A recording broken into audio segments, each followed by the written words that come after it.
بسم اللہ الرحمن الرحیم وَاسْتَقْبِلُوا أَمْوَاجَ الْبَلَاءِ بِالدُّعَاءِ وَالتَّضَرُّعِ جب مصیبتوں اور اذیتوں کے طوفان تمہاری طرف منہ کھولے ہوئے آئیں تو اس وقت اللہ سے آہوزاری کرو، اللہ کی حضور دعا کرو، التجا کرو اور اللہ سے مدد مانگو۔ وہ بلاؤں کے رخ کو موڑ دے گا، وہ مصیبتوں کے رخ کو پلٹ دے گا تمہاری جانب۔ لیکن جب تم یہ مزاج نہیں رکھو گے تو مصیبتوں پر مصیبتیں آتی رہیں گی۔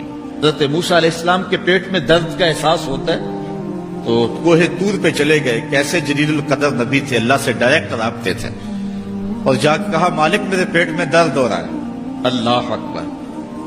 گھر کے نجی معاملے بھی رب سے ڈسکس کرتے تھے، اور کوئی جو ہے وہ ایسی چیز ہوتی وہ بھی رب سے ہی عرض کرتے تھے۔ کہا میرے مالک میرے پیٹ میں درد کا احساس ہو رہا ہے، دوائی کی پوری لینی ہے تو وہ بھی جا کے کوہ طور سے رب سے ہی لیتے تھے۔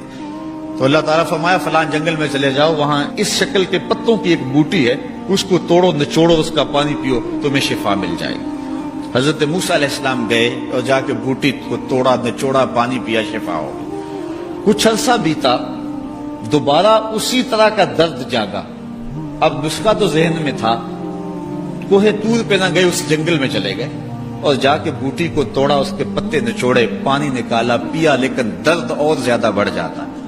پھر دوبارہ آئے کوہ طور پہ، کہا مالک میں نے اسی درد پہ دوبارہ وہی بوٹی کا پانی پیا ہے لیکن درد بڑھ گیا ہے۔ کہا موسیٰ اب جو آئے ہو کوہ طور پہ پہلے ہی آ جاتے۔ تو عرض کی مالک بوٹی بھی وہی اور درد بھی وہی۔ فرمایا سب کچھ وہی ہے لیکن پہلے میرا حکم تھا، اب میرا حکم ساتھ شامل نہیں تھا۔ شفا بوٹے میں نہیں رکھی، شفا تو میرے حکم میں رکھی ہوئی ہے۔ اس لیے ڈاکٹر کے پاس جاؤ، حکیم کے پاس جاؤ، لیکن شفا اللہ سے مانگو کہ شفا ہمیں دینے والا وہ ہے۔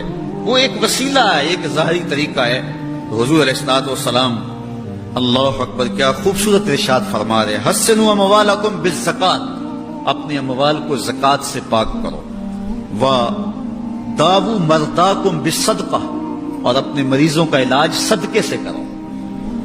حضور علیہ السلام نے ارشاد فرمایا کہ بندہ کہتا ہے میرا مال میرا مال، اس کے مال تین ہیں۔ ایک مال وہ جو اس نے کھایا اور ضائع کر دیا، دوسرا اس کا مال وہ ہے جو اس نے پہنا اور پرانا کر دیا، اور تیسرا اس کا مال وہ ہے جو اس نے آگے بھیج دیا۔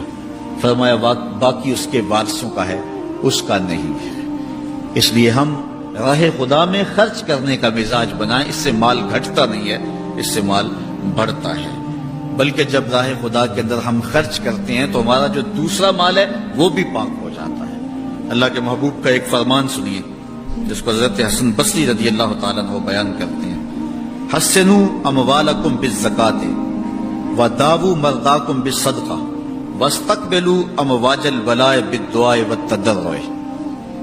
فرمایا کہ اپنے مال کو، اپنے اموال کو زکات سے پاک کرو اور اپنے مریضوں کا علاج صدقے سے کرو، اور جب مصیبتیں اور بلائیں تمہارا رخ کریں تو پھر دعا سے اور اللہ کے حضور زاری سے اللہ کی مدد چاہو۔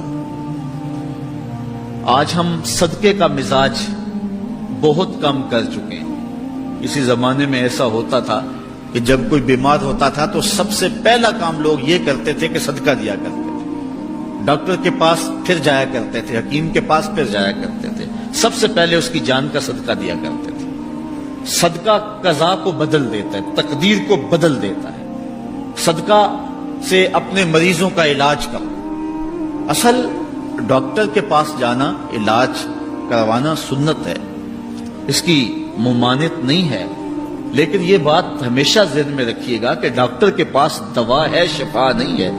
شفا اللہ کے دستے کرم میں ہے۔ اس لیے جب بھی بیمار ہو جاؤ تو پہلے صدقہ کرو اور پھر ڈاکٹر کے پاس جاؤ، اللہ اس صدقے کی برکت سے ڈاکٹر کی دوا میں شفا رکھ دے گا، کیونکہ شفا تو اس کے حکم میں نا، چیزوں میں تو شفا نہیں ہے، وہ تو اس نے حکم جہاں دے دیا وہاں شفا ہے۔